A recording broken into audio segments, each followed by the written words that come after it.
Thank you, Femi. I'm really thrilled to be here and honored to be your French speaker. I'm a survivor of child sexual abuse. I was assaulted when I was 5 by a cousin of 39 and suffered a repressed memory blackout for 32 years. I filed a report at 37, but it was too late because of statute of limitations. I then brought my case and the question of repressed memory for the first time in France to the Supreme Court. My case was dismissed, but it contributed to the extension of statute of limitations in France from 20 to 30 years after the majority of the survivors. I then founded Mie Kohiyama NPO dedicated to this cause. It has been nearly 10 years now that with other NPOs, we are advocating for the legal acknowledgement of repressed memory and the end of statute of limitations, among other measures to tackle child sexual abuse. It's a harsh battle. I always thought things could move quickly if survivors joined hands all over the world and put pressure on French leaders from inside and outside the country.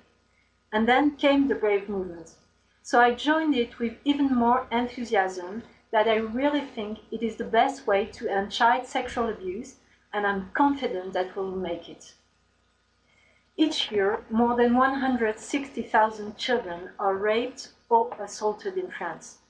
Among them, only 4% file a report, and only 1% of these complaints get to a criminal court. More than 70% of the cases are dismissed. In other words, impunity is major. And as everybody knows, impunity favors sexual crimes persistence. The Me Too and Me Too incest movement favored public awareness regarding CSA in France, and new legislation came out. In 2018, statute of limitation was extended. In 2021, France voted at last a law which enacted the legal age of consent at 15 with statutory rape. So that was a big change, even if an age difference included in this law reduces its legal scope. The government has also established a commission of experts and survivors to work on solutions against CSA. The final report is expected in 2023.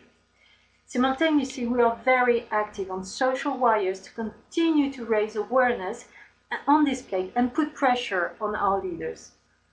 Our French call to action is an existing manifesto which gathers more than 30 NPOs and NGOs and is supported by a petition signed by more than 100,000 people. It was written by Dr. Muriel Salmona, a psychiatrist and survivor who is very happy to join this global challenge. Our French call to action includes 8 measures concerning education, training of professionals, protection of survivors, improving care and their access to justice. We are especially insisting on improving care because in France, on average, it takes more than 10 years for a survivor to find an appropriate and trained therapist. We also want a change of legislation, the end of statute of limitations, to protect current and future generations. To conclude, thank you all, survivors and allies of the Brave movements, to make this great adventure possible. And as a former American used to say, yes, we can.